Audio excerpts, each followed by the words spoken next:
ये शिल्पी से होती है। शिल्पी दहेज में हर सामान लेकर आती है जो पहले से ही स्नेहा के घर होता है। ये सामान स्नेहा के पापा ने उसे दिया था।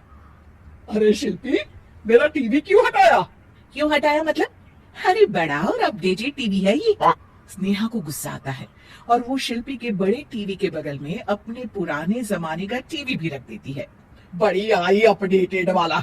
अरे बहुत सारी तेरी जैसी बहुओं को जानती हूँ मैं, जो घर से लाए सामान का रौब दिखाती है। ये ना समझ के हम भिखारी हैं। देख ले, हमारे पास भी टीवी है। ओहो, जो करना है वो करो। कोई मेहमान आएगा तो हंसेगा कि एक ही जगह दो दो टीवी। हंसने दे, दुनिया भी तो देखे कि सिर्फ तू नहीं, मैं भी दहेज लेकर आई थी। अब यही हाल हर सामान का हो जाता है। ड्राइंग रूम में एक साथ दो तरह के सोफे रखे होते हैं, एक नया आलीशान तो एक पुराना लकड़ी का। शिल्पी स्नेहा की इस आदत से काफी दुखी हो जाती है। एक टीवी पर रामायण चलती है तो बगल की टीवी में फिल्मी गाने, किसी को किसी की आवाज भी सुनाई ना पड़े वैसे। घर के दूसरे सदस्य भी सास बहू की इस आदत से परेशान हो जाते हैं।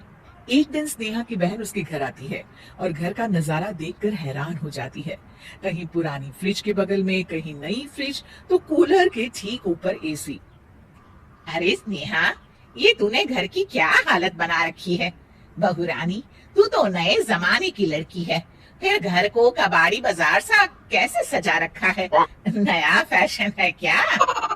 देखिए ना मौसी, माँ जी अपना पुराना सामान निकालना ही नहीं चाहती। वो सोचती है कि उनका ही सामान घर में रहेगा। अरे बहन, तू इस मामले में ना बोल तो ही अच्छा है। मैंने बहुत सी बहुओं को देखा है, अपने लाए सामान पर सास को धौंस दिखाते, और मैं भला किसी की धौंस को क्यों सहन करूं? मेरे पास तो सारा सामान है, और वैसे भी क्या कहते हैं, ओल्ड इज गोल्ड। अब क्या था, शिल्पी ये सुनते ही भड़कती है और जोर जोर से चिल्लाने लगती है। वाह माँ जी वाह, जरा अपना सोफा तो देखिए, ऐसा लग रहा है खुदाई से निकला है लकड़ी का। और मेरा सोफा देखिए, कैसे लेदर की चमक और गुदगुदा सा है। अरे आपका तो पुराना धुराना सा है। शिल्पी देख, मेरे पिताजी ने जो दिया है वो उनकी निशानी है, उसके बारे में मत बोल। तू तेरा सामान ले जाकर अपने कमरे में रख ले। क्यों क्यों? मैं अपना सामान क्यों कमरे में रखूं? और जो मेरे ससुराल आए वो यही कहे, ओ कितना ओल्ड फैशन घर है। दोनों की बहसा बहसी में मौसी सर पकड़ लेती है।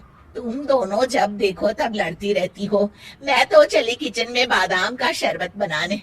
सुन, बादाम का सिलबट्टा जो मेरी माँ ने दिया था उसमें पीस लेना। तो शिल्पी बोल पड़ती है, मौसी कसम है आपको, आप मेरे पापा की दी मिक्सी में ही बादाम पीसिएगा।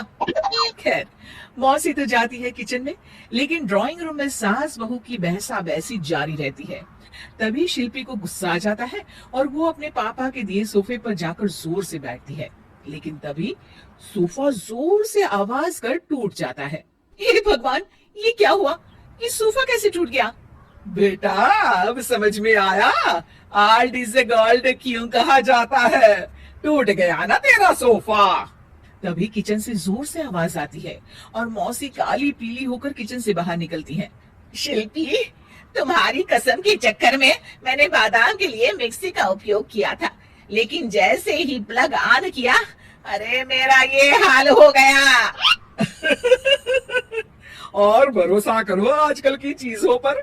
मैंने तो कहा था तुझसे, बाकी सिलबट्टे पर बादाम को पीसती तो तेरा ये हाल ना होता और स्वाद का स्वाद बरकरार रहता। अरे जब सब चीजें घर में थी तो क्या जरूरत थी तेरे पापा को सामान देने की। वैसे भी बहू, आजकल दहेज वही मांगता है जिनकी खुद की काबिलियत नहीं होती। आप ठीक कह रही हैं माँ जी। मेरे लिए ये सौभाग्य की बात थी कि आप लोगों ने पापा से कोई डिमांड नहीं की थी, लेकिन मैं आपको समझ ही नहीं पाई। मुझे माफ करिए। अब इस घर में नई चीज तभी आएगी जब पुरानी खराब हो जाएगी।